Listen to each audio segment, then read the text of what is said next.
கிறிஸ்தவர்களாகிய நாம் எப்படி இருக்கணும்னு ஏசப்பா சொல்றாங்க தெரியுமா?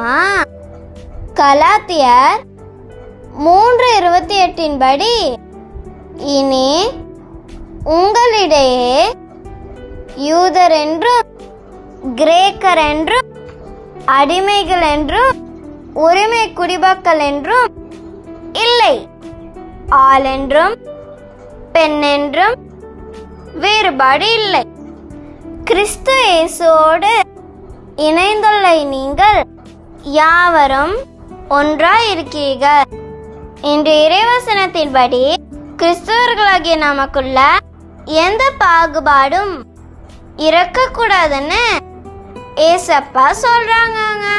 ஏசப்பாவின் பிள்ளைகளாகிய நாம் இன்று முதல் யாரிடமும் எதற்காகவும் பாகுபாடு பார்க்க மாட்டேன் என்று நாம் உறுதிமொழி எடுப்போமா? ஆமென். பேசி ஜீசஸ் கிறிஸ்து. அல்லேலூயா.